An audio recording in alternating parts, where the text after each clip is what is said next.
Hi everyone, it's Paula and I am going to show you today how to do a really fun wood round welcome sign for your front door. So I just got my wood round like this at my craft store, and so you can get any size that you need, whatever works best for your area, for your door, or however you're doing it. So we are going to be staining it first to make sure that we have the color, because I mean this is a pretty color, but I wanted it a little more dark. So I have my stain ready, have some trusty gloves to keep my hands clean, and then this is kind of a stain sponge. It's gonna help me just kind of do some nice swipes across to make sure that the stain's nice and even. If you don't have a stain sponge, which you absolutely don't need, torn up t-shirt works great because it really absorbs the stain and lets you swipe it on nice and easy.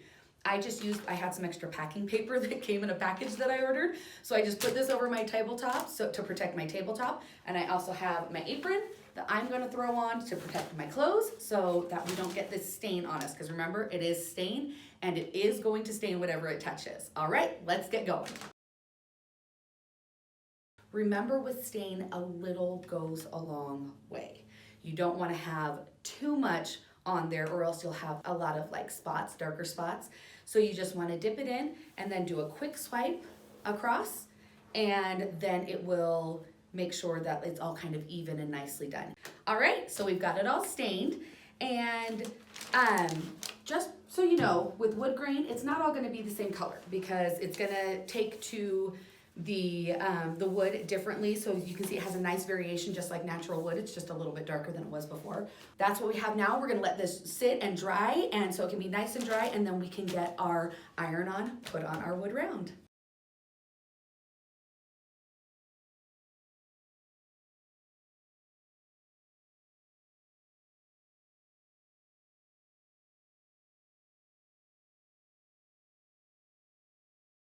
Okay, so now that we have our wood round stained and we have our iron-on cut out, we are ready to put these two together. So we let this dry, but because we're doing a bit of a preheat, I am gonna put this piece of butcher paper over, just because in case with the heat, any of the stain tries to come off, I don't want to be on my easy press. So that when we put our iron-on down and adhere that, then there's no moisture underneath it to cause any type of problems with our iron-on.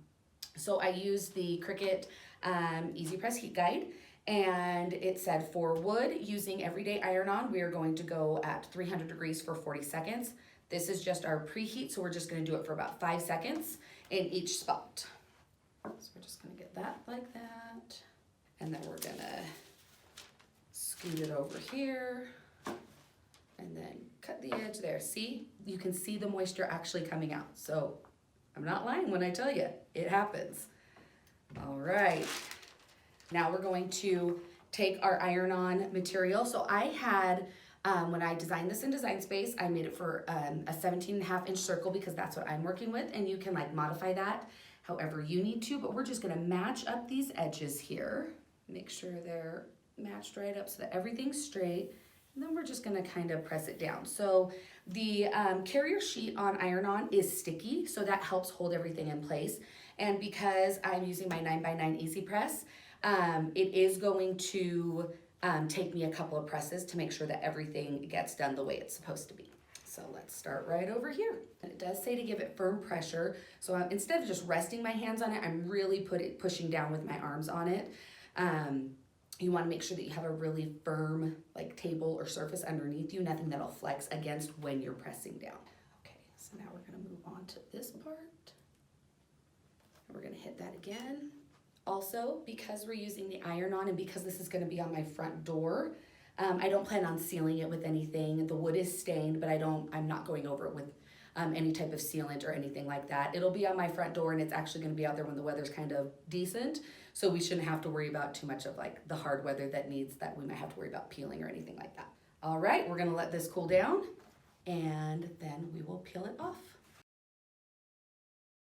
The next thing that we are going to do is we are going to add some greenery and some ribbon, just to kind of see what we want to do with it. We're going to play around with a few different things and get it where we want, and then we're going to use a glue gun to tack it down.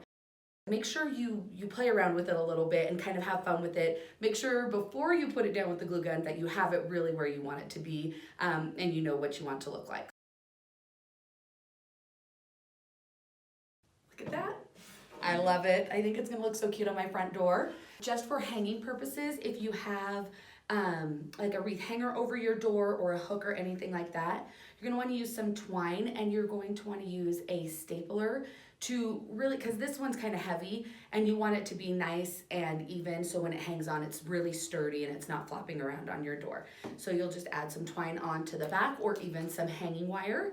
You can do that too, and then you will have an adorable wood round welcome sign to welcome all of your family and friends. I can't wait to put it up.